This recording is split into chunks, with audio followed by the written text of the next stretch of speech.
It's been an interesting month of May here in Southern California with cool as well as warm days. Welcome to the California Garden. So we will begin with the garden tour. We will look at the harvest we made this month. We will look at some things to do in your garden. And finally we'll look at some cool gardening products.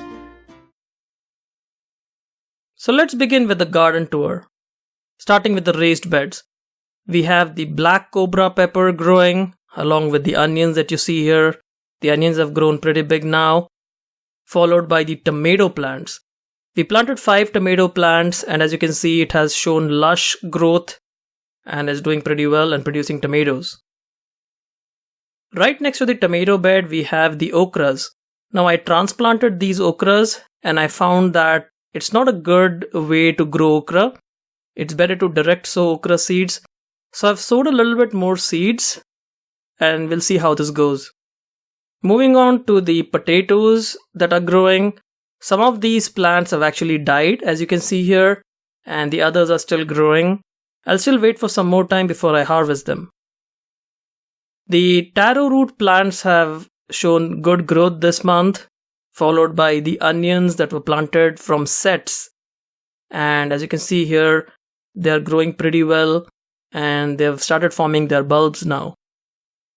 In the next bed we have the eggplants. These are the Lista digandia eggplants and the chili plant, the cayenne pepper plant that is producing a lot of chilies this month. And in the first bed we sowed some bush beans. Now these were older seeds and the germination rate wasn't very good. I'll add a few more seeds so that the bed is complete. And that completes the tour of the raised beds. We will now move on to the containers. In the front containers we have the pineapple plant that's growing pretty well, followed by the early girl tomato which has produced a lot of tomatoes this month, and the sunchokes plant that is also doing pretty well. The Nombo giant variety is growing pretty well as you can see here, followed by the ivy gourd plant in the center, producing a lot of ivy gourds this month. And finally we have our Swiss chard plants which will grow for at least a few more months. We now have a front containers extension. As you can see here we added 5 more whiskey barrels or wine barrels here. And I will do a detailed video on how I set up these containers. But now we have some additional growing space and this is something I've been planning to do for a long time. And I finally got around to setting up these containers this month. In the containers that are at the back, we have the strawberry plants, the pineapple plant, the curry leaf plant that's growing, and also the Meyer lemon that is producing a lot of lemons now. And right next to that, we have some more strawberry plants. At the back, you can see the Thai chili plant as well as the mulberry tree, which did produce a lot of mulberries this month. The turmeric plant, as you can see here, that's growing in this large container. And we have the mint and the basil plant as you can see. They have been growing pretty well and I have been harvesting them for a while now. At the back you also have the cayenne pepper plant as you can see. And this is the celebrity tomato plant. A great container plant that I highly recommend that you can grow in your garden. And now let's look at the harvest we made this month. Starting with avocados. The gem avocado continued to produce and this was the final month of harvest because the plant is now producing new growth and new flowers for the next season. But this avocado will produce a long time from fall up to almost spring. So it's a great variety to grow in your garden and I know a lot of you haven't been able to find this variety at your garden stores. So you can even try to find the Gwen variety, which is a very similar avocado variety that produces abundantly year after year. And as you can see here, the harvest looks pretty good. These are really big avocados that we harvested from this plant. This avocado variety is very delicious. You can use it to make guacamoles. You can even eat them raw. They're absolutely flavorful and a great variety to grow. Followed by cabbage. We harvested a lot of cabbages from our cabbage bed. In fact, we harvested all the cabbages now from our cabbage bed and we got an abundant harvest. As you can see here, the cabbage is excellent. And once again, if you're thinking that cabbages that have holes in them or don't look very good are not good, think again, because it's better to have a few holes in the plant leaves naturally rather than spraying them with pesticides or something that is not good for your health. So in the supermarket, they aim for like perfect looking cabbages, but at home you can aim for healthy, naturally grown cabbages that are very delicious. Once you harvest the cabbage, you can shred the leaves. I just tear them by hand and then put it in the compost bin. And as you can see here, we got some really good sized cabbages from our cabbage bed. So if you haven't tried growing cabbages, do try it out. It's a great vegetable to grow in your garden very easily. Let's look at chilies now. We harvested a lot of chilies from our chili plant. This is the hot cayenne pepper, and this plant has produced abundantly, and this is a heirloom variety, so you can save the seeds for the next growing season. I will try to do that once the season is over. And by saving seeds every year, you can increase your chances of getting a good plant in the next season. Because seeds have limited viability, so it's better if you harvest and save seeds as much as you can, at least every other year. And this is a very hot chili pepper variety. It's an organically grown, pesticide-free heirloom chili variety. It produces these chilies that are not only very hot but are also very flavorful. So if you like hot chilies, do try growing the cayenne pepper variety. And there are different varieties of cayenne pepper you can grow. We like to harvest these chilies when they're green. That's how we cook them, mostly chopped up and put in dishes and curries and stuff. The Thai chilies are a milder version of chilies. There are some Thai chili varieties that are extremely pungent, extremely hot, but this variety that I have is kind of in between. Its heat is in between that of, let's say, like a poblano pepper and a cayenne pepper, maybe a little hotter than jalapenos. But it's a great tasting chili, and Thai chilies are one of the most popular in a lot of cuisines, so very easy to grow. And as you can see here, we are growing this chili plant in just a small container. And even in this small 16-inch container, this Thai chili plant has produced a lot of chilies, as you can see. Moving on to ivy gourd now. So the ivy gourd plant is a producer in warmer climates. And we've had ups and downs this month. We had some cool days and then we had some hot days. And we're going to have some more hot days going forward. But the ivy gourd plant did produce a lot of ivy gourds, as you can see here. And we harvested a lot of ivy gourds. This is still a small plant. The harvest is not that abundant. I was still happy with the way this plant was producing. It takes up less space and it produces a lot of ivy gourds. And these ivy gourds are absolutely delicious. If you haven't tried ivy gourds, they have a very unique flavor and you should try it out.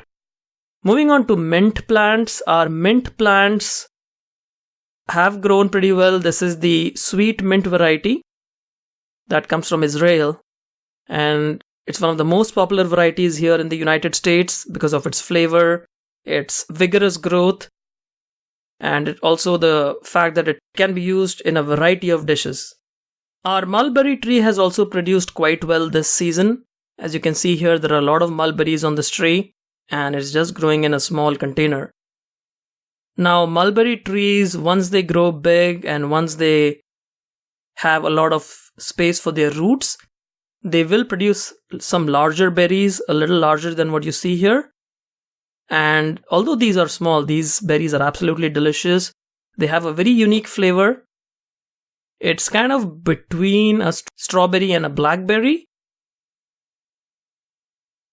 but it's got a very unique flavor. It's got this sort of wild berry taste and it's really delicious. It's very different.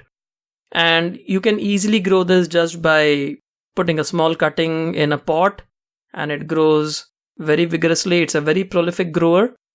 And I was able to get a lot of these berries just in the second year of growth. These are the harvested berries, and as you can see here, they look absolutely beautiful and they are absolutely delicious. We now move on to Swiss chard. We had this Swiss chard plant in containers in this whiskey barrel or wine barrel, and it produced a lot of leaves. Swiss chard is a good substitute for spinach, and it grows all year long. So you can use Swiss chard for a long time if you're growing them in your home garden. And their leaves are also quite larger than spinach, so you can easily grow them and use them as you need. They are very nutrient rich and they are very delicious as well. And for whatever purposes you use spinach, you can actually use Swiss chard. And make sure that your Swiss chard plants are well watered, especially on hot days. They like to be watered very well. Moving on to tomatoes, we have the celebrity tomato variety that was growing in this container. This was our first tomato variety of the season. And as you can see here, it's producing a lot of tomatoes. We were able to harvest a lot of tomatoes from this container. Just a small container here. This is a 5-gallon container. And the plant looks absolutely beautiful. We just used a small trellis, the 3-prong trellis, and this is a determinate tomato variety. So you don't need to stake it a lot. Just a little bit of support is good enough for them to grow and produce these beautiful tomatoes, as you can see here. Now this one is the early girl tomato variety, the one that produces abundantly, and we were very happy with the way this plant grew. This one was from Costco. If you watched my earlier video, I had mentioned about this tomato variety in being available in Costco. And as you can see here, the harvest looks beautiful. Let's now move on to the things to do in your garden. Keep preparing your garden beds. What I did was mix up my garden bed soil with a lot of nutrient-rich compost. It was actually composted horse manure that I got locally from a place nearby. And I also added some peat moss for better water retention. If you have any leaves or any other kind of materials, you can let it be there, or you can add it to your compost bin. And then make sure you water it very well. When you water your bed, you leave it for about a week or so for the weeds to come out. If there are any weeds or weed seeds there, they'll show up. And then you can remove the weed seeds and then continue with your planting as usual. So your soil preparation is one of the most important things you can do for your garden. So just make sure that after every season you amend your soil, you add in compost, you add in peat moss for better water retention, and you'll have a very healthy garden bed that you can use for growing a variety of fruits and vegetables. Let's now move on to seeing some cool gardening products this month. At your local Costco, you can see these roses. These are the tree roses and they're absolutely gorgeous. I almost ended up buying one, but I did not have space to grow any more plants now. And this is an excellent rose variety, as you can see. They also had some pomegranate plants. This is the wonderful pomegranate plant, grafted plants, which will give you fruits right away. So if you have a local Costco, do check it out. Costco also has these wine barrels or whiskey barrels on sale for $11.69, which I think is a great deal. And the Miracle Grow organic potting soil that goes along with it, the potting mix, is a very high quality mix that retains a lot of water. And at your local Lowe's, you will find that almost everything is on clearance right now as far as the bulbs go. So strawberries, onions, all the other flower bulbs, everything is on sale right now at your local Lowe's. And for this price, you really can't go wrong. Free compost. The city of Irvine has one day where you can drive up to this place called Tierra Verde Industries, and they will give you free bagged compost. So if you live in this area, or you can check out your local city, they might have some free compost too. But we had a great time driving up to this place and getting these free compost bags. And the compost quality that this company has is pretty good. Tierra Verde Industries is the name of the company that makes this compost and gives it to the residents every year. And as you can see here, this is very high quality compost. I was really happy with the way it had water retention, it was moist, and it was nice. So you should check out your local city codes and your local city news to see if you can get free compost in your area. So there we have it, folks. That was our episode on the California garden for the month of May. If you like this video, please give us a thumbs up. If you're not already a subscriber, hit that subscribe button, and we'll see you again soon. Happy gardening.